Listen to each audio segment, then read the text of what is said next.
Hello, everyone. Happy draft eve. We are a little bit past, a little bit inside, I should say, 24 hours until the 2023 um, NFL draft kicks off. I got the nice Kansas City skyline in the background here. If only I was actually there. But this is our one and only mock complete first round mock draft. Um, we've been doing the divisional mocks, and now we're gonna do the whole round. So we're gonna hopefully the grading system doesn't die like it did before. It worked last time I went through just an ultra fast draft with just having the Panthers select at 1. So we'll see. Hopefully it is fine at the end and we can actually get some grades. But yeah, let's get this thing going here. So I will make this a little bigger. There we go. Now I don't need 100% maybe. But let's start this thing. So obviously, number 1, my Panthers, we're going Bryce Young. Everyone thinks they're going Bryce Young. I agree. He's been the best player in my mind the whole time. I had no qualms about his size. Weighed in at 204 at the combine. That was excellent. So best passer I think it's by far. I don't think it's close, really. Mm-hmm. Yeah, I agree. I think I just think his poise, man, you can't teach it. And his ability to move around the pocket. And that's why I think, despite his size, I think he's going to be able to keep himself healthy because he just has a feel for avoiding that pass rush. So, yeah. Yeah, and they already have they don't have the greatest offensive line, but it is decent. It's not terrible. There are some good pieces there. So we got Bryce Young at the Houston Texans now. Do we believe the smoke or not? I do, man. I do, because it's almost been like consistently building. Like, I think it was like maybe 3-ish weeks ago. Like, I started hearing, or you started seeing in some mocks them passing on quarterback if Bryce Young got taken. And that's what's the key part to this, because it's coincided with more and more people thinking that Carolina has taken Bryce Young, which tells me it's like there's two fires going out. And the thing is, CJ Stroud's agent is super agent David Mulgeta, who is also the agent of Deshaun Watson. Right. So if you read the tea leaves and stuff, if they, if their board looks the way it does, but they don't feel comfortable with going with CJ Stroud, they might say, hey, we're going to take the first non-quarterback, whoever that is. Yeah, well, Daniel Jeremiah doesn't believe it, apparently. I don't know if you just saw, he literally just put out his final mock, and he has Stroud going there. I'm okay with either one. The no quarterback scenario for Houston at all at 2 or 12 is troubling, to say the least. I love my guy Davis Mills. I do. But he just was not great last year. Not as good as he was when he was a rookie. But yeah, I mean, I'm okay with either one. I have money on Stroud at 2. I have money on Tyree Wilson at 2. The prayers that it's not Will Anderson or someone else. So who do we want to go with? I mean, I'm okay. Like I said, I'm fine with whoever. I think if this is a predictive mock, I think that Will Anderson will still probably be the pick. I just think he's probably the cleanest eval. Um, I mean, you know, upside with Tyree Wilson, obviously he's a freak of nature, but Nowhere Tyree Wilson. it's Will Anderson is still a freak too, and I feel like people have forgotten about that and kind of how if Will Anderson came out last year, he probably would have been the number one overall pick. Yeah.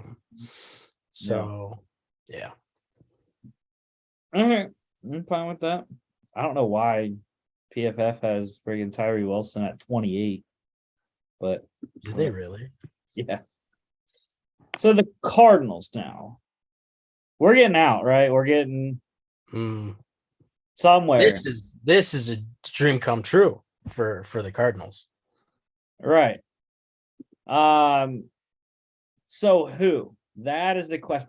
Who is coming up for CJ Stroud? Right? Mhm. Or are they coming up for Tyree Wilson? I've heard a team could come up for Tyree Wilson or Will Anderson. If Will Anderson was at 3, I've heard teams could come up for him as well. This is the one that I've heard coming up. Vegas at 7. For Stroud. Correct. Yeah.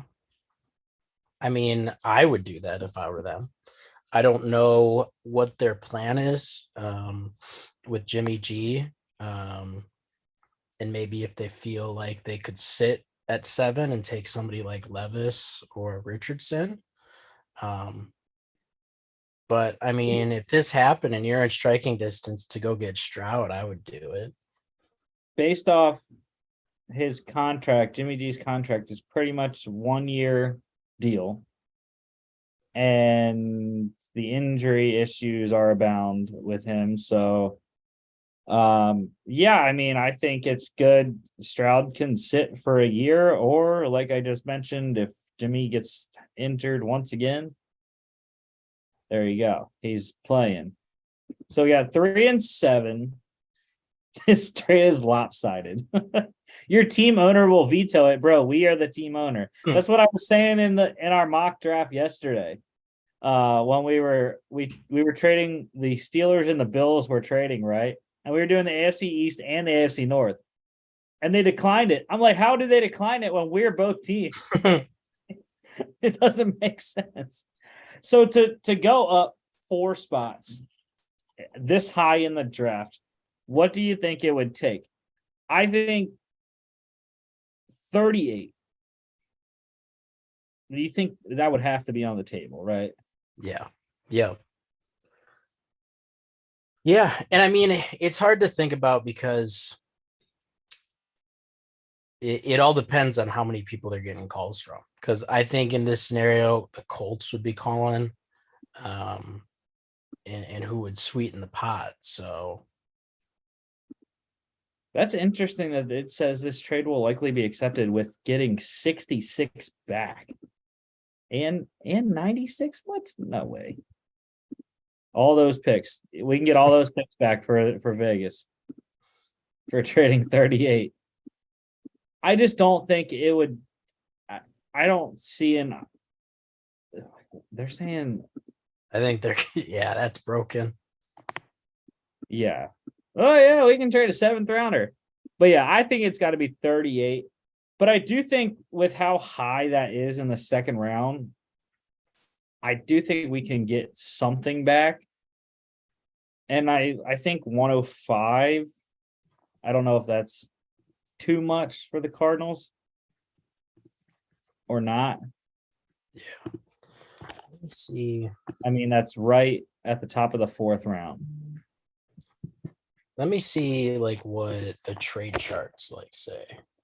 Yeah, I got.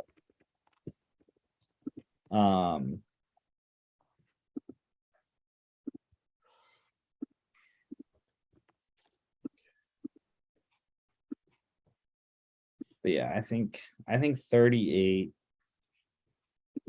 for 105 back would be fine. Moving just 4 spots.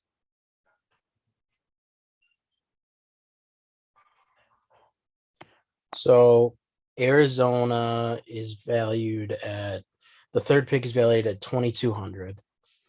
Mhm. The seventh pick is valued at 1,500. And pick 38 is 520. Okay. So yeah, we would have to give up more. Because we're missing out 700 just off the base and then 180 there. What about let's 144, 174? I'd probably say like 144, like another like day 3, mid to early day 3 pick. Yeah, so that's gonna be a 5th round pick. So yeah, I mean, I think that's fine. So, and of course it's accepted. Okay, so here we go. We are on the clock with the Las Vegas Raiders, and we're going to get our guy. Now, I do think Bryce Young and Will Levis are the 2 guys that are going to end up good in this draft class. Bryce Young definitely. Will Levis is more just because he played in a pro style. Literally, the only thing I have a concern with Will Levis is the turnovers, but he has a cannon arm and knows how to run a pro style system. That's been my biggest issue with CJ Stroud the whole time, and Ohio State quarterbacks as a whole. The lack of verbiage in the Ohio State offense and the amount of like schemed open receivers is tough to translate to the NFL. But teams like Stroud, so and he had his best game in his last game. So Stroud to Vegas here. Now this is Will Levis, right? I mean, that's the thing. That's what everyone's saying right now is Will Levis to Indianapolis. And I think Anthony Richardson would be interesting though, because he would be able to run Steichen's offense more like Jalen Hurts, being how mobile a dual threat quarterback he is. And Will Levis really can't run the like read options and stuff like that. So Well, I think Will Levis has enough athleticism to where he could run some of that stuff and some of that RPO stuff. Yeah, I mean, it's kind of interesting. We talked about his ability to run a pro style, and then connected with Indy, where it's a little bit more, a lot more like RPO based. But I mean, the offenses are always evolving and ever changing in the NFL, and there's so much more spread concepts now too. So, but yeah, I mean, I think it's just there's so much smoke here, and the connection and like typically like who they go for in terms of what they're looking for, like just a bit like 6'4", 220 dude, like just built like a brick shit house. Like he's like probably gonna be the most ripped quarterback like in the league. I think it just makes like a lot of sense. and the Mannings love him. He's Yeah. he's been to the Manning Passing Academy. Yeah. So Levis to the Colts at 4. Seattle. This is another one that I don't really feel like there's much of a conversation because of what I've been seeing. It's been Jalen Carter to Seattle. They need defensive line help. He would be a pillar in the middle of that D line for Pete Carroll's defense to really, I mean, they're on their way to becoming Legion of Boom 2.0. Mm-hmm. So Yeah. And I think that this isn't where the draft begins, so to speak, but there's so many interesting ways that the Seahawks could go here. And I'd be like, I get that. I could understand them taking a quarterback here. I could understand them taking Richardson here and redshirting behind Gino, who is a capable starter. And I could see them just being like, hey, look, like we look around at this NFC and at least at QB, this conference is thin. Like if you hit on these picks that they have here, I think it's 4 in the top 50 or around there. mhm. You could be one of the favorites to come out of the NFC. So, and I think that's what they'll end up doing. And yeah, I think that it comes down to Tyree Wilson and Jalen Carter here. If I were them, I would go Carter because I just think like what him and Draymond Jones could do, like on the interior, and let's say they pick up like another edge, I mean, could just be a really great D line. So Yeah, and I think that's the biggest difference is the cutoff for the positions of talent wise for D tackle in this draft class. There's really not a lot of like first round guys. yeah. For edge, though, there are. Mhm. There are probably like 7 or 8 edge rushers that could go in the first round. Yeah, it's a good edge class. Yeah. So I think with that in mind, it has to be Carter because you do have that 20th pick. And even if you want to later, you have the capital to come up from 20 if you feel the need to. So yeah, I'm going with Jalen Carter. Win me $45 on that one. I have I have a bet for him to go 5th overall. All right, Detroit is on the clock and they have fantastic options here. So Devin Witherspoon, they need a corner with the Jeff Okuda trade. They could go Jackson Smith and Jigba. I mean, just add another weapon to their offense. I've heard Mr. Robinson's name connected to Detroit a little bit. The future in Detroit could be Anthony Richardson, or they could go this guy, which for some reason they have it 28th. Yeah, I don't know what happened. You know, Mike Renner left and then just PFF just went at the board, which is an interesting strategy. Well, he's ranked 28th, but his ADP is 12.7. Right. Yeah. Yep. I don't know. Interesting. And that's incredibly below consensus on Tyree Wilson. So that's kind of an outlier. And I think it comes down to well, I think they could go with one of the 2 top cornerbacks, Witherspoon or Gonzalez. I think Gonzalez is a little bit more of that fluid athlete. Witherspoon's more of a guy who can lock you up and can come downhill in the run game. And if it falls this way where Anderson and Carter are off the board, I could see them going quarterback. I could see them going Anthony Richardson. Could also see them going Tyree Wilson to just keep bolstering that D line and getting a guy with maybe a little bit of inside outside versatility. Yeah, I mean, I think they could go any of those options. I think based on value, I'd go with Wilson, just a premium position, and I think he's the best player left on the board. But I think one of those 2 cornerbacks would also be a good pick. Yeah, I mean, with a new starter in Green Bay being an unknown, you have Kirk Cousins still in Minnesota. You got to deal with Justin Jefferson there.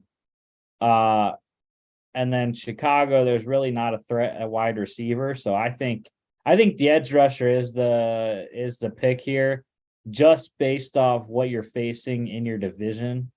And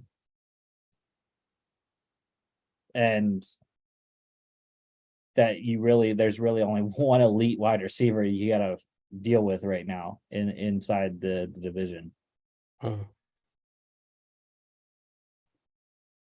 Unless Watson, figures it out in year 2. Hey, look, man. What was he on pace for? Like 14 touchdowns? My guy Dobbs is there still too. All right. Arizona back on the clock at 7. Now this falls well for them too, right? They need a lot of defense. So unfortunately, they didn't get the edge rusher, but there are corners. There are corners available that they sorely need. So I'm going Devin Witherspoon here in a kind of no-brainer pick, really. Yep. Yeah, I think it's between Witherspoon and Gonzalez, and it's just pick your poison on who you think's edges the other out and what you want from their play style. So I'm good with either. So Jonathan Gannon gets a new corner here. Now the Falcons, I've been hearing some stuff about the Falcons too. Daniel Jeremiah had the Atlanta Falcons taking Bijan Robinson. Yeah. Number 8. That's been the trend. Yeah. It doesn't make sense to me. It doesn't seem like the team can afford to do that with the amount of needs on defense. I will say this though. In terms of trying to read the tea leaves, it makes a ton of sense because they've shown that they don't care. They don't care about positional value that much. Mm-hmm. And 2, they just like drafting unicorns. And now Bijan's, maybe unicorn's not the right word because he's actually like, if you built a running back in a lab, like that's what he would look like. But he's just a freak. So I could definitely see it happening. It's definitely a little rich in the top 10 in the year of our Lord 2023, a running back in the top 10. But yeah, if we're doing like a predictive mock, what I think is going to happen based on the smoke, based on their past draft history, I think that they do it. Yeah, again, I can't, not them anyways. Especially in the top 10. Like I said, the defense just is so bad. Pass defense and pass rush. That's why I'm down here for the Falcons with these two guys. Christian Gonzalez to pair with AJ Terrell, Nolan Smith, stay in state and pair him with Grady Jarrett on that pass rush. Those are the two guys that I'm looking at for Atlanta. Yeah. Yeah, I think that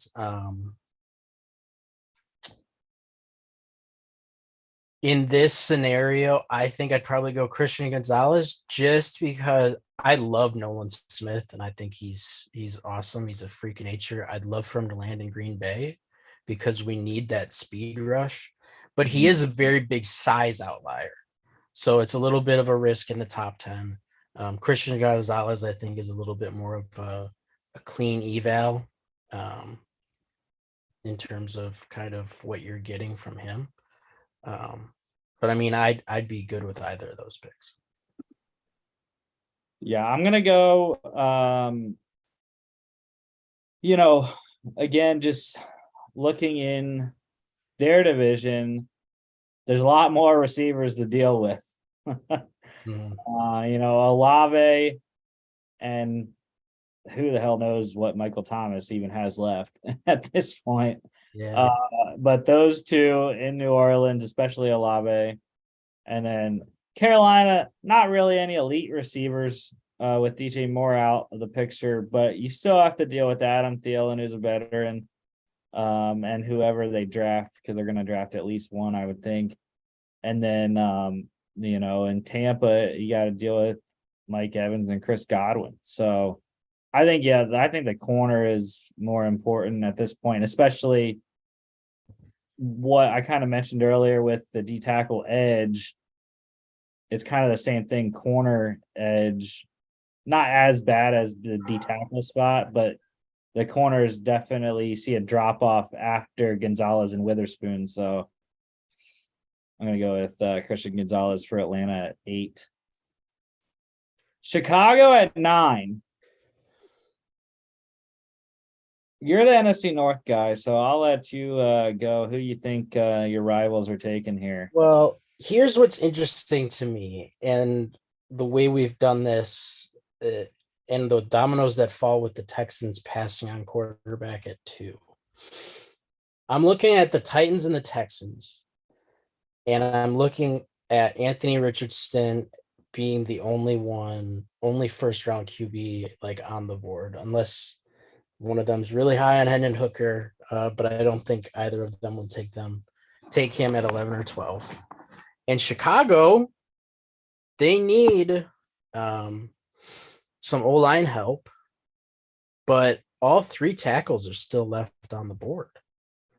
So they could potentially trade down here and still get a really good piece to help protect Justin Fields while picking up some extra capital. So that's just one thought. Yeah, I mean, I could see it happening. From what I think about the Texans, I don't know if they really like Anthony Richardson. It doesn't seem like it at this point. So I don't know if they would be doing that at this point. And maybe he just falls right into the Titans' hands. But yeah, for Chicago, I like an offensive lineman. And the number one guy right here is probably who I'd go with. Keep him in Illinois. They're the Northwestern product. Guard tackle versatility, I think, is key. Even though a lot of people like him at guard because of his shorter arms, I am fine with him at tackle. I mean, there have been tackles that have been good with shorter arms, not a disastrous issue, but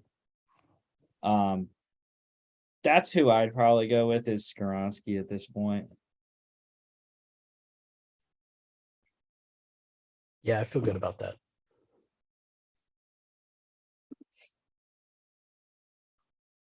So Philadelphia. Bijan's still on the board. And I've heard a lot of stuff going on. Bijan at 10 is what a lot of people say.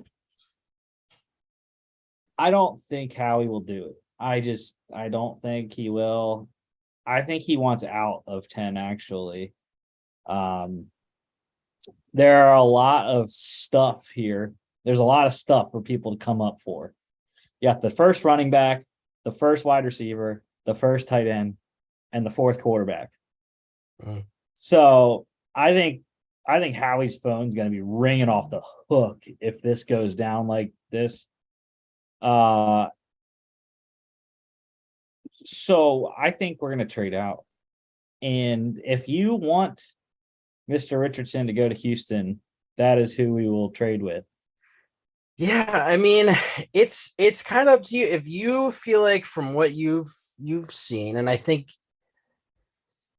it's because I haven't heard Anthony Richardson to the Texans, but we're also assuming that they have to get somebody with that 12 spot, and they're probably going to have to move up to get it. But maybe they've said, look, we're not high on these QBs. D'Amico Ryans, this is your first year, but we're taking a long view with this team. Maybe they've said, we're just going best player available. And we'll try to get some arms on day 2, upside guys that can compete with Davis Mills. Well, yeah, from what I've heard, 33 in Hooker. That's the deal with Houston going QB in round 1. Or they trade in to get the 5th year, which would be key. That's what I think. Yeah. With his injury, I think that 5th year would be really clutch. But it's fine. We don't have to trade with a quarterback team here because who knows if the Titans are going to take a quarterback, right? The Titans also need offensive line. So we have 5 straight teams right here between the Packers and the Steelers. All 5 of those teams are probably looking for a tackle. And Paris Johnson Jr. is the number 1 legit tackle, I'll say, even though I like Skaronski at tackle. But so I think we trade with the tackle needy team because that's a premium position. Especially left tackle. Who is it though? I don't think it's going to be New England. Bill doesn't trade up usually, trades down. Don't think it's going to be the Jets. They have 0 assets at this point. They have 4 picks. So that leaves Pittsburgh, Washington, and Green Bay. Would your Packers trade up to get Bakhtiari's successor / their right tackle right now? I do think. Here's the thing. I think Brian Gutekunst's resume says he's not afraid to move around the draft board back up. So I think all options are on the table based on what he thinks and where the board he thinks his board is strongest and based on what the offers he gets. At the same time, I think it's much more likely that instead of trading up from 13 and using one of those seconds, they package the seconds to move back into the first round and get another guy on that first year option. So I don't think, as much as I'd want them to trade up here for either Paris Johnson or Jackson Smith and Jigba, I just don't think that's going to be their MO here. Okay. Well, we'll do a trade that I actually want to see happen. And that's with my Pittsburgh Steelers. Inter Pennsylvania trade here. Or intra, I should say. Get my nouns, whatever the hell it is, right? I can't think of words right now. But okay, so this I would love to see this happen. Pittsburgh coming up for their left tackle. So get your draft chart back up. Let's see what we need here. So we are going up 7 spots from 17 to 10. Cost a lot more than obviously the 4 spots we went up with Vegas. So pick 10 is worth about 1,300 and pick 17 is worth 950. So okay, so that we need 350. 350. Pick 49 is worth 410. Okay. Yeah, I mean, I could see them doing that. What I would be intrigued at, because I know Howie Roseman loves getting first round picks in the future. Do you have a future value? Yeah, so I believe that what the league kind of does, this chart doesn't have futures on it, but it's typically like a round later is what a future first would be. So that still lines up with kind of what we were talking about, pick 49 there. If they treat it like a second rounder, that's about worth about 350, 400. Yeah, because I think 7 spots, and especially going to the top 10, I think would be worth a first round next year. Now, would the Steelers be willing to do that? Probably not. But I think we can do something like this, where I think Howie would be okay with that deal. 10 and 94 for 1749 and a first next year. Mhm. I think that's fine. Even though it says they're not interested in trading for this pick, but they will be because they want the number 1 tackle. So I don't know if I'm gonna have to force this trade or not, because it says they're not interested. But yeah. So we're gonna have to. Okay, why is it not letting me? Yeah, we're just gonna force the trade because yeah. I think getting 94 back is a big win for Pittsburgh. But the first round pick next year is key for Howie's end, because I know Howie loves to do that. So yeah, the Steelers come into the top 10. They don't do this very often, but that's the thing though. No one knows what the Steelers draft strategy is or draft philosophy is, because it's Omar Khan's second one. Or no, it is his first, I think, actually. Because I think Kevin Colbert, his last draft was to draft the successor in Kenny Pickett last year. Mhm. Yeah. So yeah, no one knows what Omar Khan is going to do there in Pittsburgh. And I could see something like this happening. So let's get our tackle of the future to protect the franchise in Paris Johnson Jr. Titans on the clock. Now here we go. We got a decision to make. JSN, Anthony Richardson. I think those are really the two options. I mean, they need pass rush help too, but I don't think as big as the offense. Mhm. Yeah, and I think from everything that we've heard, whether it's the Titans or want to rebuild, you know, we know that they did a little homework on Rodgers. It's clear that I think they're looking for QB, and I think if Richardson was on the board here, they'd go for it. But yeah, I think Smith and Jigba would also be in consideration here, and maybe like a guy like Broderick Jones. Yeah, I agree. So yeah, I'm fine with taking Anthony Richardson.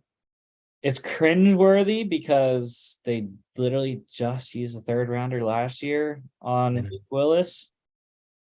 But Yeah. Who they did dirty, by the way. It's like all this stuff's coming out that they've already lost favor with him. And everyone knew he was a project. I don't know. You kind of have to know that going in. It's going to be the same with Richardson too. So, right. yeah. I do think though, Richardson being from Florida and being in the SEC, playing a whole season in the SEC, gives him a leg up on than what Malik Willis. Yeah. And they're two completely different prospects in terms of their even their physical abilities. So yeah, I mean, I think this would be the right move. I just think the process with how they handled Willis is suspect. All right. The Texans are on the clock here. And again, I don't think it's quarterback. I think Jackson Smith and Jigba has to be the pick here. I don't necessarily like him as the number 1. You know who I would actually get if I want a number 1 receiver? It's a guy that is, where's he at? Right here. Yeah. Quentin Johnston is the guy, because the size, the 6'2", 6'3", 208 frame. The jump ball ability, he showed it at TCU, and he's fast as hell. Yeah.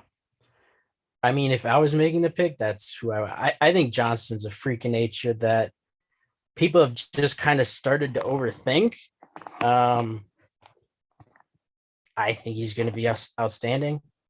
He reminds me a lot of Christian Watson coming out, and I think he's a better prospect coming out because he definitely had more production and played on a little bit bigger stages than Seawat did.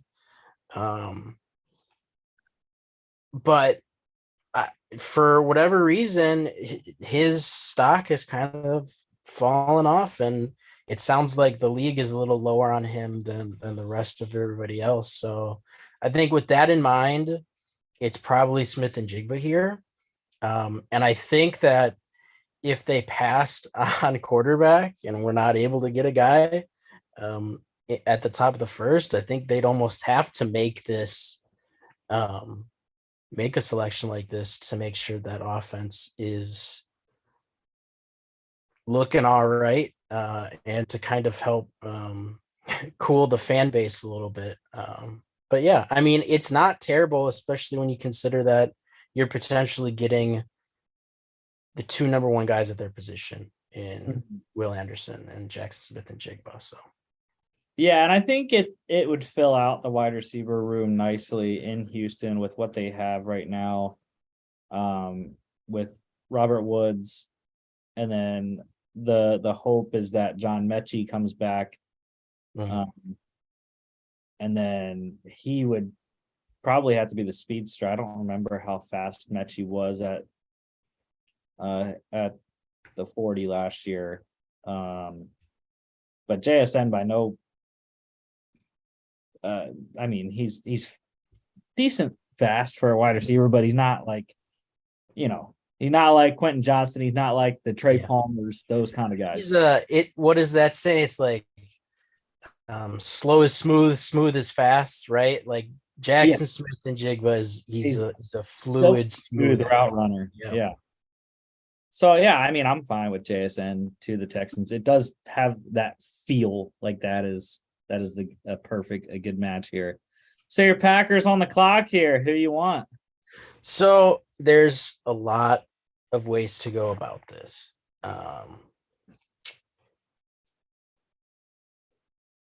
And one thing that I'll get out of the way, and I'm not going to do it here, but I could totally see it happening, is Bijan Robinson. Like they don't really, not that they don't care about their depth chart. They do think about where they're thin at and try to, but it's always best player available. And I think there's a good chance he's at the top of their board here. And if he is, they're not going to care that they have Aaron Jones on a long-term deal. Yeah, but we're not going to do that here. The tight ends, there's been a lot of smoke about. They're reportedly very high on. I'm not a huge fan of doing that at 13, especially in such a deep class and with 2 second rounders. That's where the value is at that position, in my opinion. Not just historically, but in this draft. Like, I think that's where the value is. Broderick Jones, I'm really intrigued with here. Heir apparent to Bach. But what we're going to do here, and what I hope they would do here if the board falls this way, is Nolan Smith. Because not necessarily because they have an edge need. When you look at their edges right now, at least for this year, they're 3 deep. They have Gary, who's going to be coming back, Preston Smith, who played very well last year, and Kingsley Enagbare, who was one of the better rookie pass rushers. But because Nolan Smith gives you something that you don't have right now in that rotation, which is legit blazing speed off that edge. We got a lot of heavy hitters, and that's typically their MO is 6'5", 275 dudes, which is why I don't know if they would do this, because like we just discussed earlier, Nolan Smith is a bit of a size outlier, but he's still an athletic freak. And I would just love to have somebody who could kind of be that fastball to some of our other guys. So Yeah, and I mean, they've drafted Georgia before, Yep. Quay Walker. they enjoy the yep, they like the Georgia boys. So yeah, I mean, I think Nolan Smith fits well, 3-4 stand up and or line outside linebacker there. So yeah, I'm okay with that. Dalton Kincaid would have been the other guy there. Mhm. So the Patriots, this is where another one that I've been hearing is if Bijan's there, Bill isn't gonna shy away from taking him. It just does it wouldn't make sense. Like the roster, it doesn't make sense with what they have. They have Ramondre Stevenson, they have Pierre Strong, they have 5 million other running backs already. Yeah. He would be better than any of them, but Yeah. it's just like it just doesn't. It's another one of those things where I could totally see it happening. Because he has shown in the past he's not afraid to take a first round running back. And he's shown in the past that he's not afraid to triple up on that position, like just hammer that position. And they lost Damien Harris. So maybe he thinks there's a hole there. But yeah, I don't think he's gonna do it. They have a pretty big need at tackle, and Broderick Jones is still on the board. I think if Broderick Jones was off the board, it'd be another discussion. But I think with still and even like still with Broderick Jones and Darnell Wright on the board, I think he'd go with one of those two guys. Yeah, I think it's the tackle or Brian Branch. Bill loves guys that have versatility. Branch can play corner and safety. And he does seem like a Patriot. Yeah. He's an Alabama guy. The Bill Nick Saban connection there. But yeah, I think the real move is the tackle. They did sign Riley Reef. Both him and Trent Brown are on expiring deals, and both are in their 30s. So it makes sense to add some youth to that tackle spot there. Now the Jets, I'll probably let you go too, because number eight now is sitting there in New Jersey. Yeah. Yep. Yeah. Let's give him like a kicker because Jets fans have just been terrible to deal with through this process. No. Just Raj one. Yeah. that they've shown that they are fine with doing that. And I think that's an interesting conversation because I do think they're committed to just kind of loading up on offense, but the tackles are kind of gone here. Now Darnell Wright and Anton Harrison are still on the board, but Darnell Wright is kind of that pure right tackle. I don't really know what their depth chart looks like, but I don't know if that spot's locked up or not. They have Mekhi Becton, Dwayne Brown, and at right, I cannot recall who is that. Is Fant still there? No. They did re-sign Cedric Abuhi. I know that. But look, I think Darnell Wright would be fine because there's still an uncertainty with Becton, obviously. But I think they need protection either way. Yeah. This kind of reminds me, I guess, and I think Wirfs coming out was a much better prospect, but it could almost kind of be that kind of pick, that kind of process when Brady went to the Bucs and then they took Wirfs with their first pick, where it's like, let's just get a plug and play dude to where, okay, 1 out of 5 spots on the O-line are taken care of at least. Like, look, we can just forget about that. So yeah, I think that would be a good pick.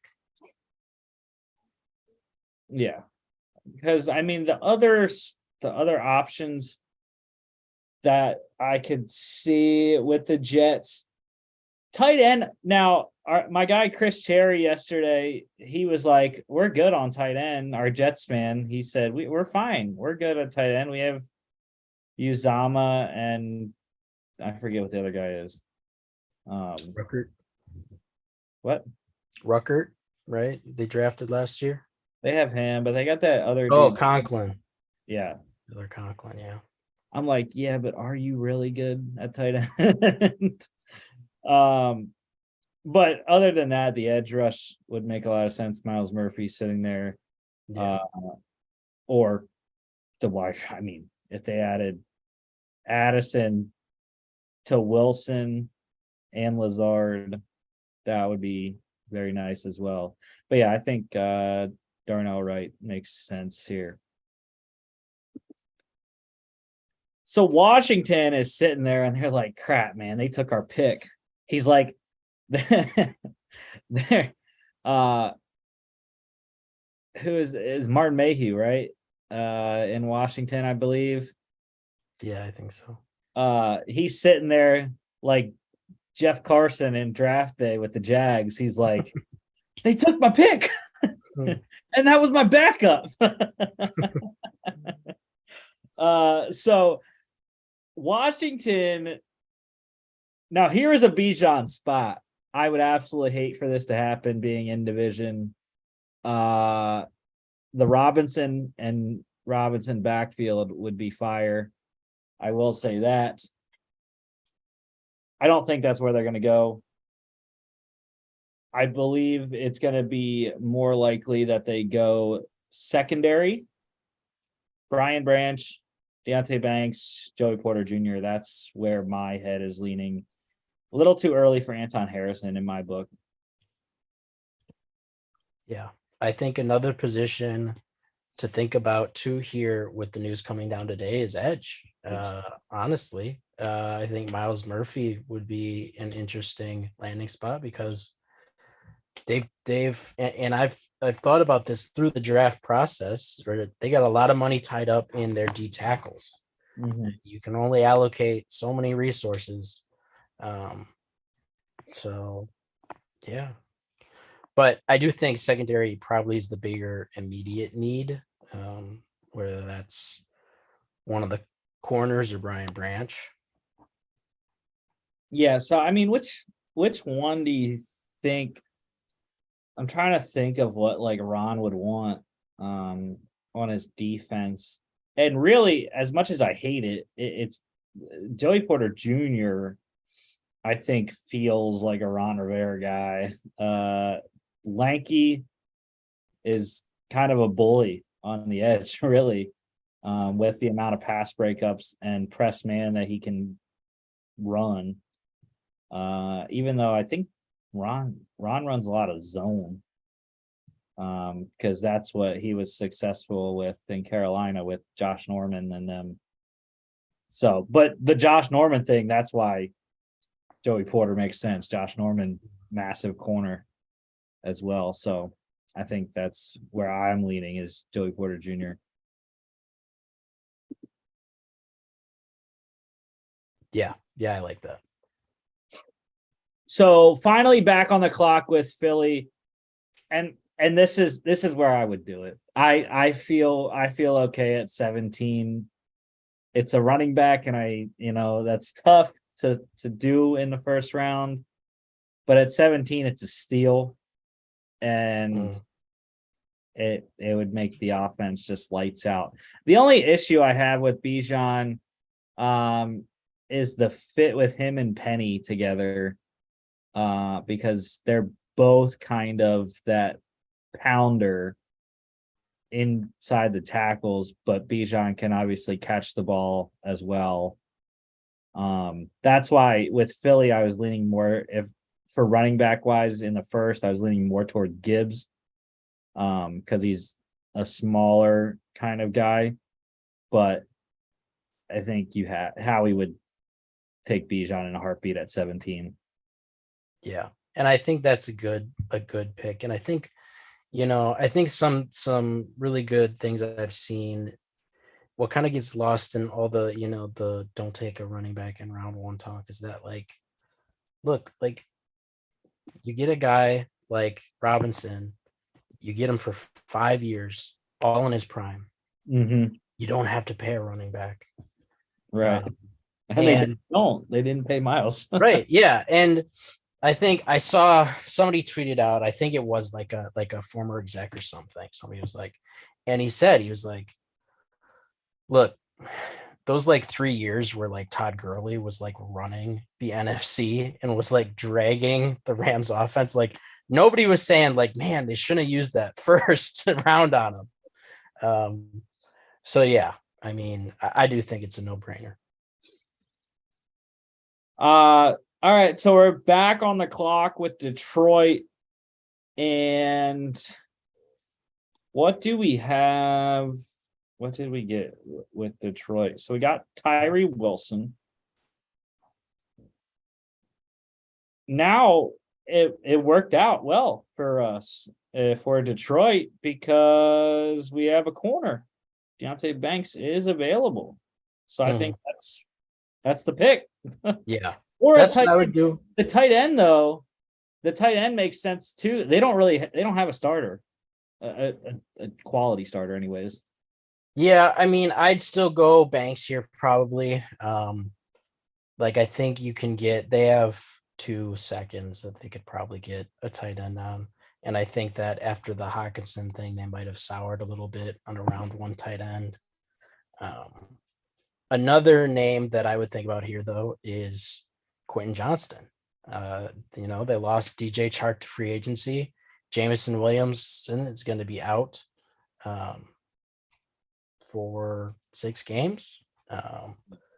So yeah, I don't know. Yeah, I think well, let's stick with Banks. That would create a really solid corner trio with him, Emmanuel Mosley, and Cameron Sutton as well. Um, so let's go with Deontay Banks. Buccaneers first pick here. They need a lot of stuff.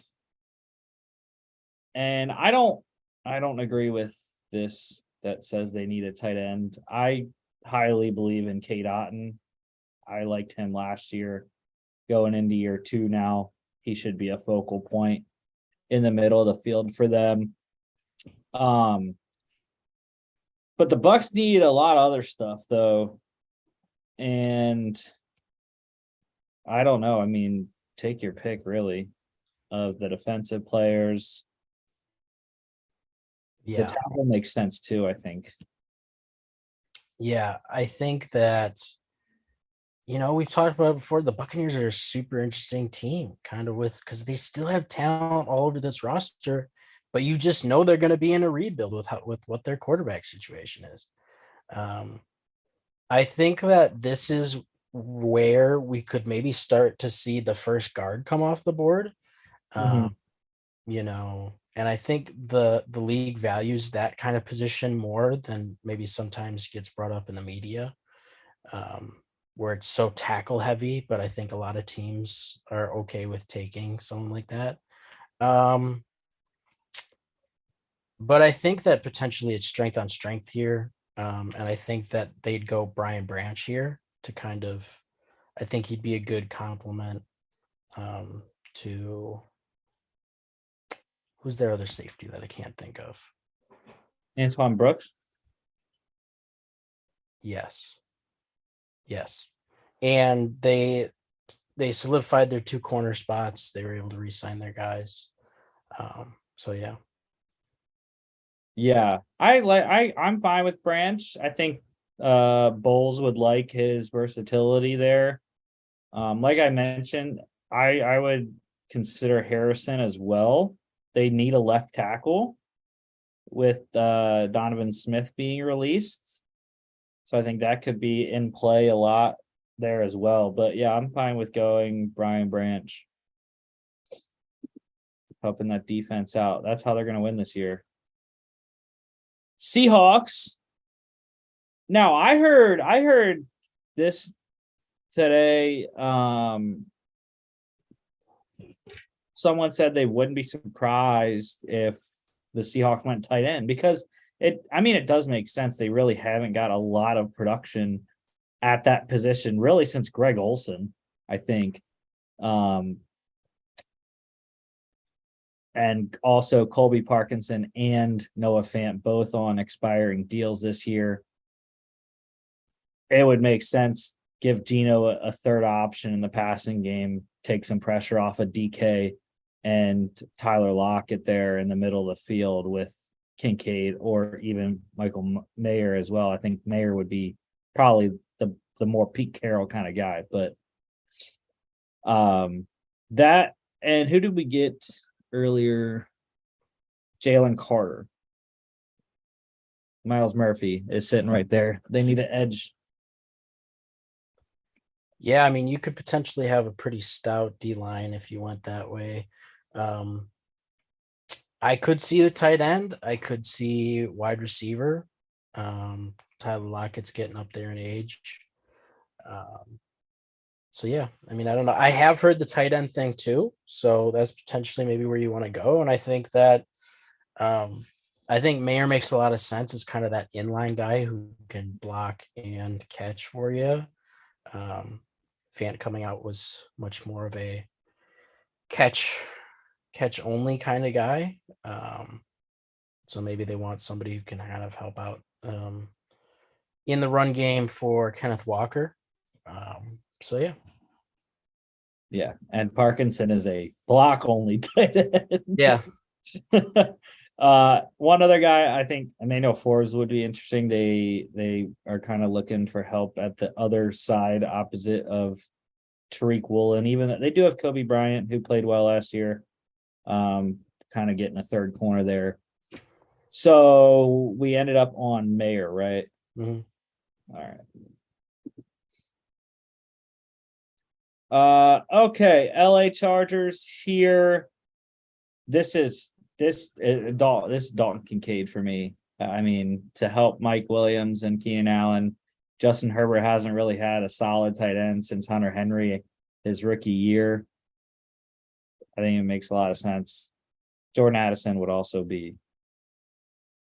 Yeah, I think they just need juice at the pass catching position, whether that's a dominant big slot in Kincaid who can kind of also kind of stretch the seam for you, or whether that's boundary guy like Quentin Johnston who also has speed. I think Hyatt here would be really interesting with his deep ball ability, and obviously Justin Herbert's cannon of an arm.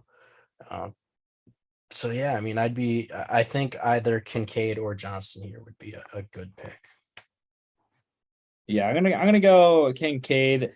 It was interesting that they didn't go after Dalton Schultz in free agency, knowing the Kellen Moore connection. But yeah. The Ravens. I'm just not sure on the Ravens, really. I mean, they got OBJ, so but I'm still hearing that the wide receiver is still in play. Addison, Johnston here, and then also Emmanuel Forbes, I think, is my other one. Those are the three I'm looking at for Baltimore. Yeah. Yeah, I think that I mean they could go edge too with Murphy and Lucas Van Ness still on the board. But I think, yeah, I mean, I think wide receivers, and I think it might go a long way with kind of smoothing out that relationship with Lamar Jackson. Now, the reports are is that Lamar specifically recruited OBJ. So that obviously went a long way to helping that kind of those negotiations. But I don't think he keeps you from still investing at that position. The only other guys that are really on the roster with roles are Rashad Bateman, who has an injury history, and Devin Duvernay, who is kind of has a limited ceiling. So I think one of the wide receivers still on the board, whether that's Addison or Johnston, or I'd go with one of the edges in Miles Murphy or Lucas Van Ness. Yeah, I'm thinking Quentin Johnston for Baltimore. Because of the big frame, the jump ball ability, I think would help Lamar out. And we mentioned earlier that he has speed still, so Lamar can throw those deep balls that he was throwing early last year. So that's who I'm going to go with. And an added bonus for Quentin Johnston, he doesn't have to get new clothes. He can keep wearing all his purple stuff. Yep. That's the cutting edge analysis that right. That's what I was going to lead with. I didn't want to do that. So the Vikings, this is a one trick. This is a one shot pick for me here with Minnesota. It's Jordan Addison all the way. They need a wide receiver too, beside Justin Jefferson, and I think Jordan Addison would complement him excellently with the stature of Addison, and as well as just the route running in the middle of the field would be really solid. Yeah. As a Packer fan, it definitely make me nervous, which tells you that it's probably a good pick. I do think the two edges on the board would definitely be in play here for Kwesi based on kind of, positional value and the need there. But yeah, I think in terms of what scares me more, it's Jordan Addison. Yeah. And Forbes would also be, because they severely need corner help. Mm-hmm. But I think Addison is the better pick. It's interesting, we always see those guys that are sliding, right? And right now it's Kalijah Kancey. And I hate that he is, because I love Kalijah Kancey. They're just we just haven't really had a team that's needed a lot of D tackle help in a while, and it's not the Jags either, because they just signed Devon Hamilton to a 3-year extension. So their interior is locked up. So the Jags here, is this a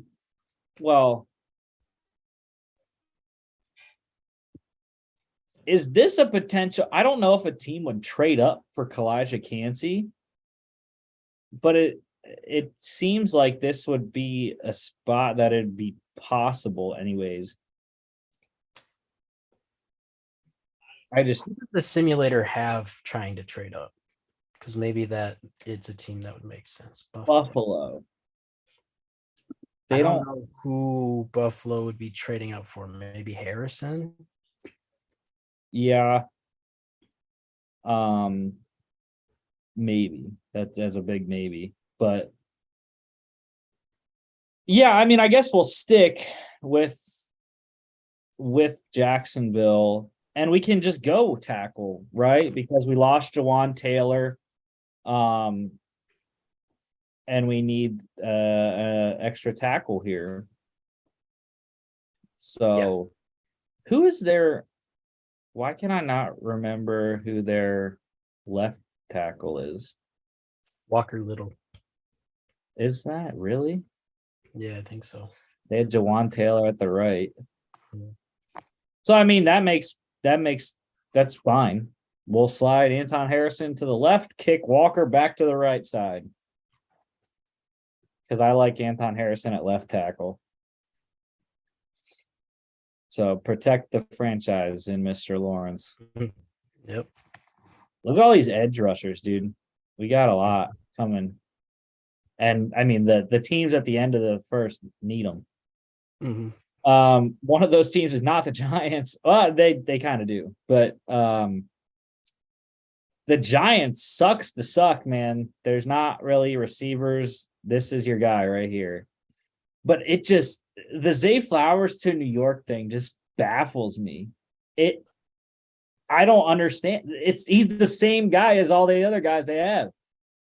And I mean, I think that his ceiling is much higher than those guys, but it's when you're looking at how you're like creating and designing an offense and roles, it's the same. Like they have all those dudes have the same like size profile.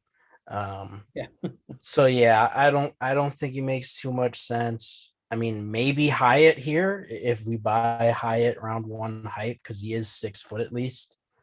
But even then, he's kind of a slot only. Um,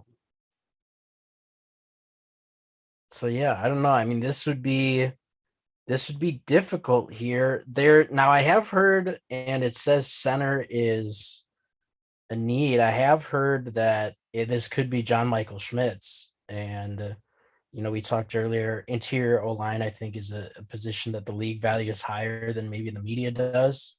Mhm. And there's bound to be at least maybe a couple interior guys that go in the first that maybe didn't have media first round grades. And I think if the board fell this way, this might be the pick.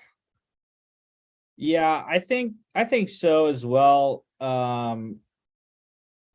Just because I mean you can kick Nick Gates out of that center spot and possibly slide him to guard.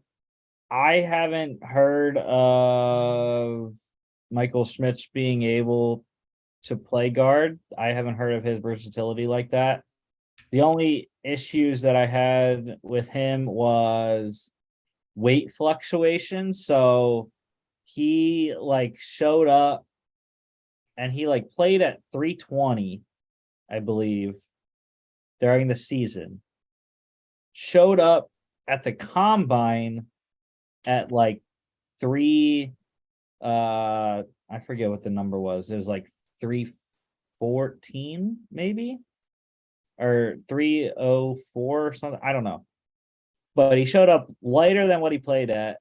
And then at his pro day, he showed up and he was 301. So it was like totally different weights at each time. And it's just like what weight is he gonna play at? And the other thing, combine testing numbers were absolutely terrible. So definitely a center for sure. Hopefully the Giants, and I don't believe they do pull their center a lot. So yeah, I'm fine with it. What do they have him at? 301, yeah, 6'3", 301. That's what he measured in at the combine. So I think at the Senior Bowl, I think is where he came in lighter than what he was listed at.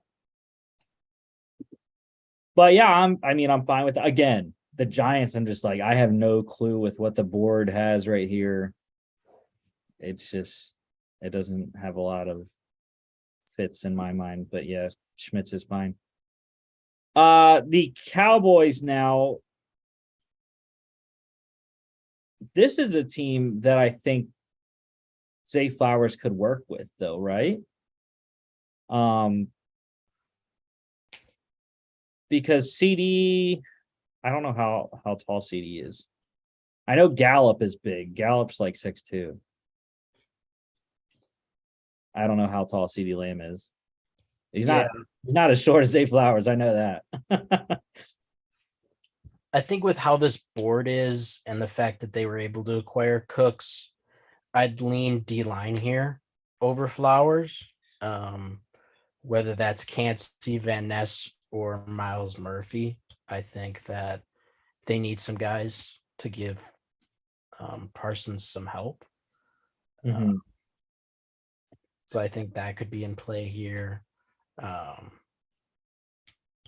also consider offensive line. I don't think guard, but I do think tackle, possibly. Now they did just get Tyler Smith. But Tyron Smith is not going to be around much longer with what his injury history is and whatnot. So I think that too. But I think that Mozzie Smith would actually be, if they're looking at DT, I think that's the guy that Dallas would go with. 6'3", 323. Not a lot of pass rush help, but eats blockers in the run game, which is necessary when you're playing the teams in your division. The Giants with Saquon, the Commanders with Robinson, and Eagles with Hurts, and now Rashad Penny and Brian Robinson now. So I think that's the guy that I would go with Dallas or Lucas Van Ness. I don't know which one you think. Yeah, I think Mozzie Smith, I've mocked him to the Cowboys a number of times. I think it's a good fit. And I think he's one of those guys that I think could sneak into the first round that a lot of people maybe didn't have in the first round, but a lot of teams probably do. So I like that. I like that here. Yeah, props to DJ there. He literally just mocked him. Not to the Cowboys, but to the Saints. That's another fit that I could see. So Buffalo here. There are no wide receivers really to add. I mean, Zay Flowers, you could do that. Because Gabe Davis is on the last year of his contract. But I think I like Osiris Torrance, Buffalo. They struggled mightily to protect Josh Allen in that playoff game against Cincinnati. And I think that's the guy for Buffalo here. Yeah, I've been mocking him to the Bills all off season. I just think it's perfect place for him to go, and perfect team to go to. Yeah. Dude, look at all these big guys we're drafting. Yeah, tackle, center, D tackle, guard. Beef. It's the beef segment of the big guy run after a skill position run. Yeah, tight end, wide receiver. All right, so Cincinnati here. I don't think they're gonna go with Zay Flowers. What I have seen though is Jahmyr Gibbs. Joe Mixon's legal situation questionable. They lost Samaje Perine free agency. Travion Williams is the backup right now. And I mean, he would be excellent, awesome in the Bengals attack. I think either him or Darnell Washington would be actually. I have not heard Darnell's kind of been falling off. I've heard Luke Musgrave in the first round more than Darnell Washington. But I mean, I'm okay with Darnell in the first round. It doesn't matter to me. Yeah, I think in a perfect world, I'd love to see like one of the tight ends fall, whether it's Kincaid or Meyer here. I think that could be really fun. I don't think the value is in it with Darnell and Musgrave, at least here at 28. This could be one of those situations where team is looking to trade back up into the first. But there's kind of a lot of speculation there. Yeah, I mean, I don't know. I mean, they could add to the D line with Cansey or Van Ness. They could go DeJuan Jones. If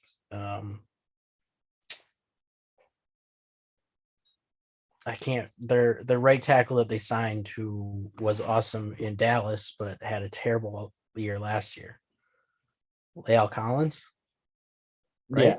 Yeah. So that could be an interesting one. But I have heard Jahmyr Gibbs round one hype lately.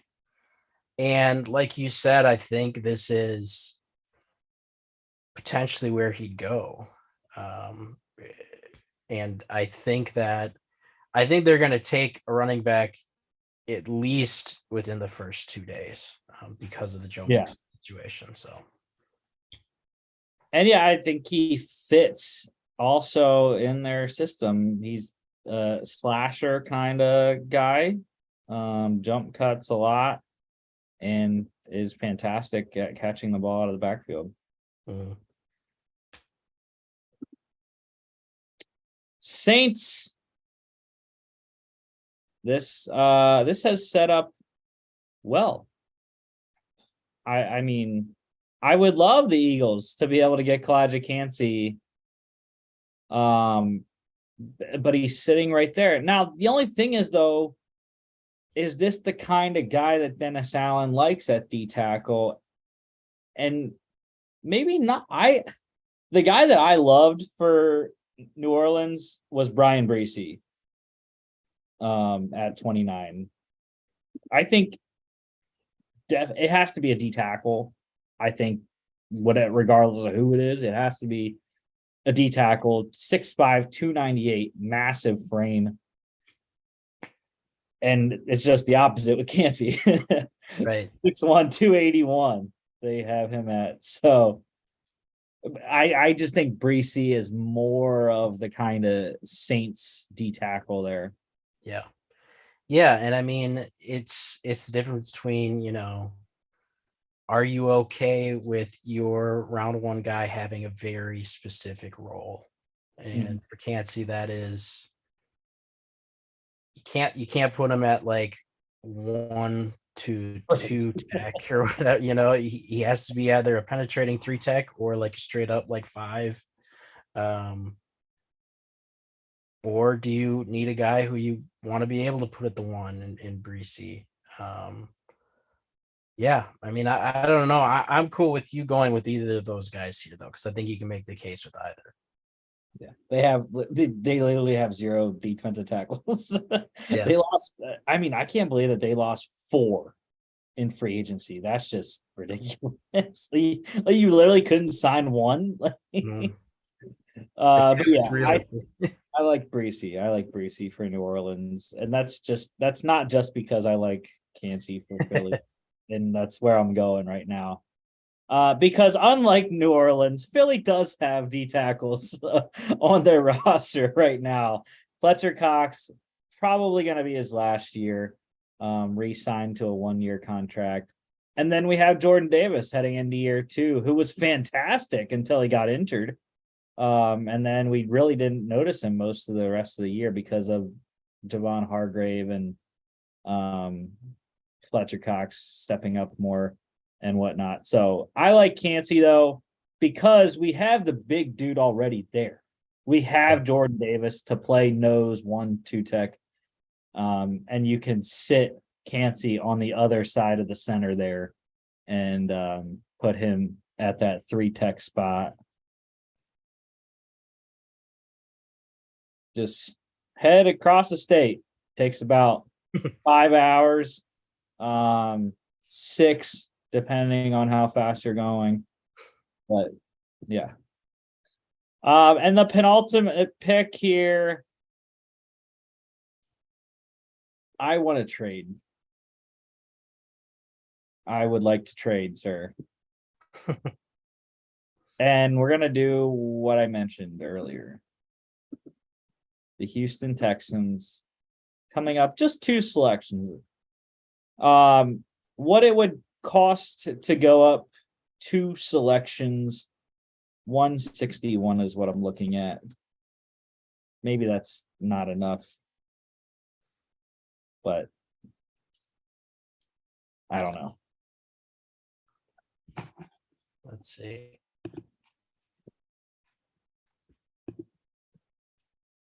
$31 is worth 600.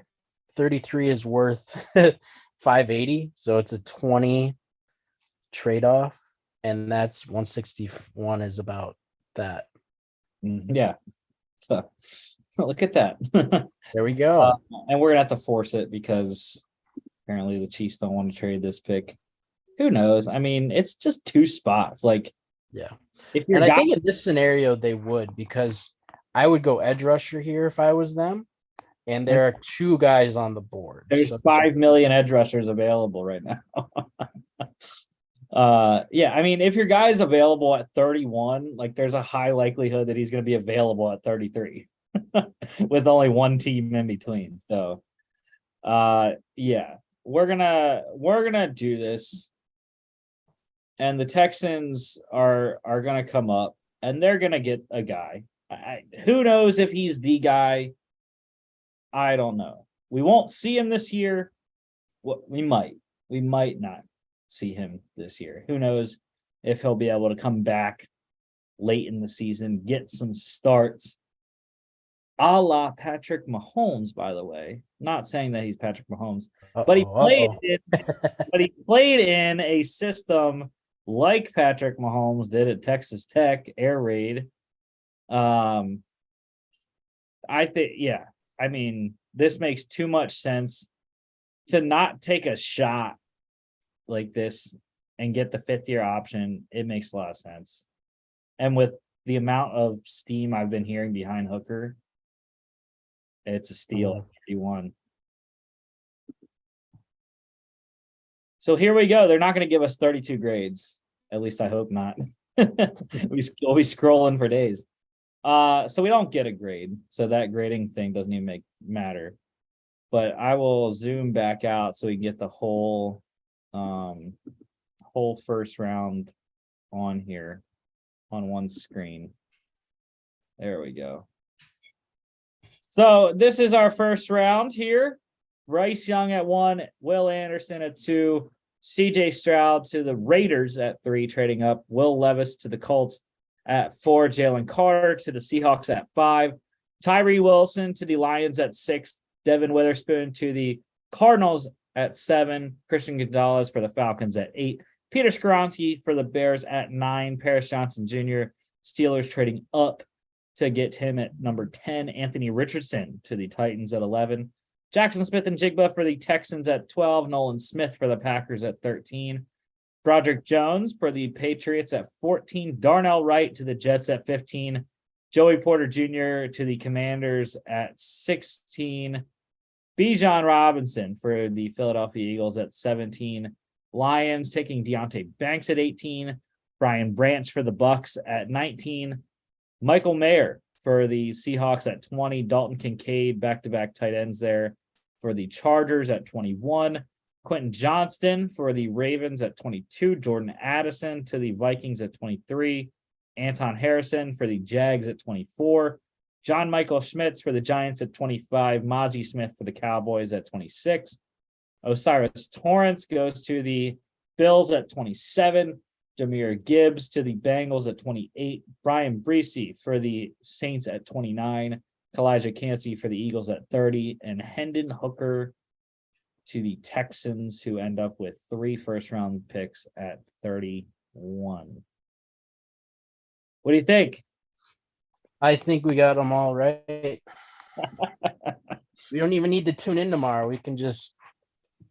We'll just submit this to Barstool. I heard Barstool was doing a little competition. If you get all 32 right, you get $3 million. So I'm good with 1.5. You have like the same odds to like make a perfect bracket or something, like right. I don't know if you have to get team and player right, or if you just have to get player slot right. Who knows? Because I feel like player slot would make more sense for a contest like that. Like, no one's gonna get right. No one's gonna make the exact trades right. Right. Yeah. You need the exact compensation.